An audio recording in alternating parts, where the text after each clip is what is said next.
नमस्कार, आप देख रहे हैं अपना बिहार। मैं हूं आपके साथ विभा उपाध्याय। बुलेटिन की शुरुआत इस वक्त बड़ी खबर के साथ दिल्ली से। ये बड़ी खबर जहां राजनीतिक हलचल से जुड़ी हुई खबर आ रही है।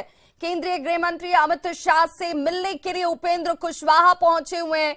बीजेपी सांसद संजय जायसवाल भी उनके साथ मौजूद हैं। उपेंद्र कुशवाहा के साथ उनकी मौजूदगी और ये माना जा रहा है कि जेडीयू से अलग होने के बाद उपेंद्र कुशवाहा की बीजेपी से नजदीकियां बढ़ रही हैं। जेडीयू से अलग होकर उपेंद्र कुशवाहा ने अपनी पार्टी राष्ट्रीय लोक जनता दल बनाई है और इस वक्त सियासी लिहाज से यह मुलाकात बेहद महत्वपूर्ण मानी जा रही है, जिसमें बीजेपी नेता संजय जायसवाल भी उपेंद्र कुशवाहा के साथ अमित शाह से मुलाकात करते हुए आरएलजेपी के ये भी आपको बताते चलें कि अमित शाह से मुलाकात करने के लिए जब उपेंद्र कुशवाहा गृह मंत्रालय पहुंचे हुए हैं तो यह मुलाकात राजनीतिक दृष्टिकोण से भी बेहद महत्वपूर्ण मानी जा रही है।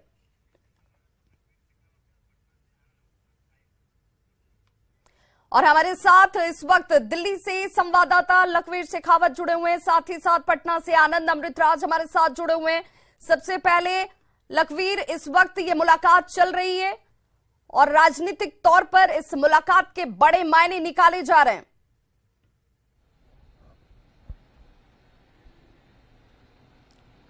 जी बिल्कुल, राजनीतिक तौर पर काफी महत्वपूर्ण ये मुलाकात है, क्योंकि जेडीयू यानी कि नीतीश कुमार की पार्टी जेडीयू से अलग होने के बाद राष्ट्रीय लोक जनता दल के अध्यक्ष उपेंद्र कुशवाहा इस वक्त केंद्रीय गृह मंत्री अमित शाह से गृह मंत्रालय में मुलाकात कर रहे हैं। संभवतः ये आसार जताए जा रहे हैं कि आगामी लोकसभा चुनाव और विधानसभा चुनाव में एनडीए के साथ गठबंधन उनकी पार्टी कर सकती है। इसको लेकर तमाम तरीके की जो बातचीत है वो केंद्रीय गृह मंत्री से हो रही है। किस तरीके का गठबंधन हो, किस तरीके की तैयारियां दोनों पार्टियां मिलकर करें, ताकि जो महागठबंधन है और जेडीयू खासतौर पर नीतीश कुमार को कैसे पटखनी दी जा सके, इसको लेकर अहम और महत्वपूर्ण मंत्रणा दिल्ली में इस वक्त हो रही है। क्योंकि उपेंद्र कुशवाहा मौजूद हैं केंद्रीय गृह मंत्री अमित शाह के गृह मंत्रालय स्थित कार्यालय में।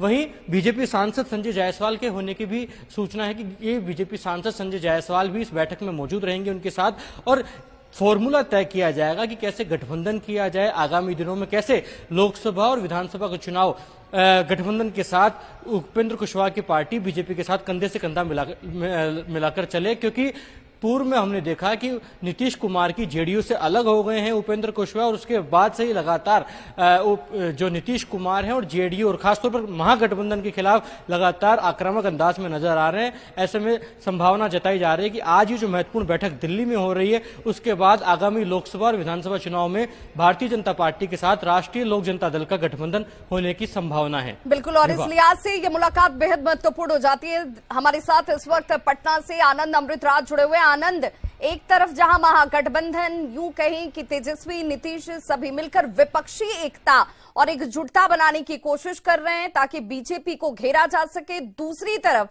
बीजेपी भी अपने स्टैंड को मजबूत करने के लिए तमाम वैसे दलों और नेताओं से मुलाकात करने के लिए खुला आमंत्रण तो दे ही रही है जहां पर एक मजबूत गठबंधन बनाया जा सके।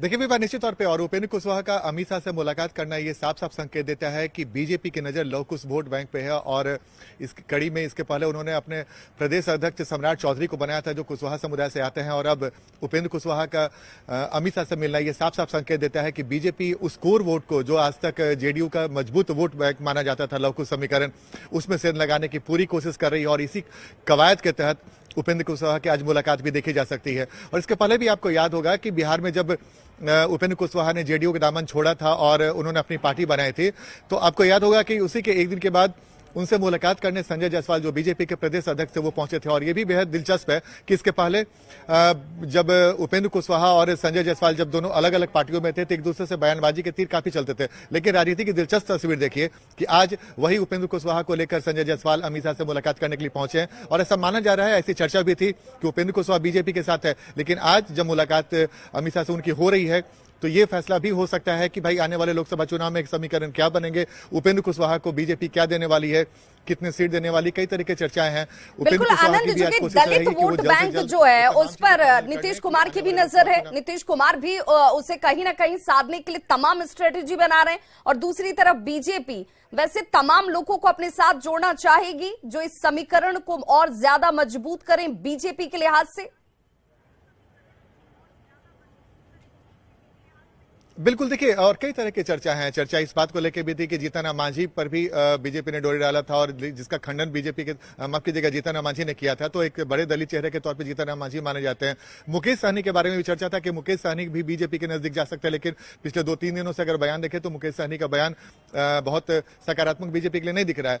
जाहिर सी बात है, लोकसभा चुनाव के पहले बीजेपी हर उस समीकरण को साधने की कोशिश करेगी जिसके अभी महागठबंधन के होने से महागठबंधन की स्थिति थोड़ी मजबूत दिख रही है। तो जाहिर सी बात है, बीजेपी की पूरी कोशिश रहेगी कि बिहार के सियासत में हमने कई बार देखा है, भले ही कई सारे मुद्दे होते हैं, लेकिन लास्ट में जाते जाते बिहार में जाति के जो राजनीति होती है वो चरम पर रहती है। तो बीजेपी भी शायद उसी को देखते हुए आहिस्ता आहिस्ता वो तमाम कदम बढ़ाने की कोशिश कर रही है कि जिससे जातीय समीकरण को सेट किया जाए, ताकि 2024 के लोकसभा चुनाव में उसका फायदा बीजेपी उठा बिल्कुल। और लोकसभा चुनाव 2024 के लिहाज से ये मुलाकात जो है वो खास मानी जा रही है, और अब सबकी निगाहें टिकी होंगी कि इस मुलाकात के बाद उपेंद्र कुशवाहा मीडिया के सामने क्या कुछ कहते हैं, क्या बयान रखा जाता है। बहुत बहुत शुक्रिया अलखिन शेखावत आपका भी, और आनंद अमृतराज आपका भी हमारे साथ जुड़ने के लिए। तो प्रवर्तन निदेशालय यानी कि ईडी ने कई घर खरीदारों को कथित रूप से धोखा देने वाले बिहार की real estate company Agragani homes private limited पर शिकंजा कसना शुरू कर दिया। ईडी ने इस कंपनी के 119 बैंक खातों में लेन देन पर रोक लगा दी है। वहीं कई लग्जरी कार और कुछ बीमा पॉलिसीज को जब्त किया गया है। एजेंसी ने एक बयान में यह कहा है कि पटना, वाराणसी, लखनऊ और दिल्ली में अग्रगणी होम्स प्राइवेट लिमिटेड, इसके अध्यक्ष एवं प्रबंध निदेशक आलोक कुमार सिंह, विजय राज लक्ष्मी, अलका सिंह, राणा रणवीर सिंह के साथ कंपनी के प्रमुख कर्मचारी सात्विक सिंह और चार्टर्ड अकाउंटेंट निशांत श्रीवास्तव से जुड़े 8 परिसरों पर तलाशी ली गई है। ईडी ने यह भी आरोप लगाया कि अग्रगणी ग्रुप ऑफ कंपनीज और उसके निदेशक ने संभावित घर खरीदारों के साथ धोखाधड़ी की और उनकी जमा राशि और निवेश को अवैध तरीके से उनके व्यक्तिगत नाम पर या अन्य कंपनी के नाम पर संपत्तियां खरीदने में लगाया। तो 119 बैंक खातों को इस वक्त सीज किया गया। छापेमारी के दौरान लग्जरी गाड़ियां देखिए, जिसकी तस्वीर आप इस वक्त अपने टीवी स्क्रीन पर देख रहे हैं। वाराणसी, लखनऊ और दिल्ली, तमाम इन जगहों पर एक साथ ताबड़तोड़ छापेमारी की गई। ईडी की तरफ से यह बड़ी कार्रवाई अग्रगणी होम्स प्राइवेट लिमिटेड के ठिकानों पर छापेमारी के तौर पर सामने आई। तो पटना, वाराणसी, लखनऊ और दिल्ली में छापेमारी की गई है, और इसी छापेमारी के दौरान लग्जरी गाड़ियां जिसकी तस्वीर आप देख रहे हैं उन्हें जब्त किया गया है। केंद्रीय जांच एजेंसी ईडी ने बड़े बिल्डर अग्रणी होम्स प्राइवेट लिमिटेड के खिलाफ बड़ी कार्रवाई की है। दरअसल अग्रणी होम्स प्राइवेट लिमिटेड जो है, इसके बारे में जो जानकारी मिली है उसके अनुसार जांच एजेंसी ईडी ने अग्रणी होम्स लिमिटेड नामक जो कंपनी है, इसके सीएमडी आलोक कुमार के साथ साथ श्रीमती विजय राज लक्ष्मी, राणा रणवीर सिंह समेत उससे जुड़े लोगों और कंपनी के खिलाफ बड़े सर्च ऑपरेशन को अंजाम दिया है। जांच एजेंसी के द्वारा की गई सर्च ऑपरेशन के दौरान काफी महत्वपूर्ण दस्तावेज और सबूतों को इकट्ठा किया गया है, और काफी दस्तावेज समेत कई इलेक्ट्रॉनिक एविडेंस जो है वो जब्त करके ईडी की टीम अपने साथ ले गई है। जांच एजेंसी ईडी के द्वारा मनी लॉन्ड्रिंग से जुड़े मामले में कार्रवाई करने से पहले बिहार में पटना पुलिस के द्वारा 8 मामले अग्रणी होम्स प्राइवेट लिमिटेड के खिलाफ दर्ज किए गए हैं, जिसमें सीएमडी आलोक कुमार समेत कंपनी के कई निदेशकों को के खिलाफ पुलिस ने एफआईआर लॉन्च किया है। और उसी फर्जीवाड़े के मामले में पटना पुलिस ने अक्टूबर 2022 में उत्तर प्रदेश के वाराणसी से कंपनी के सीएमडी आलोक कुमार को गिरफ्तार भी किया था। पटना पुलिस की शाहपुर थाना पुलिस को जानकारी मिली थी कि आलोक कुमार वाराणसी के भेलपुर इलाके में छिपा हुआ है, उसके बाद कार्रवाई की गई है।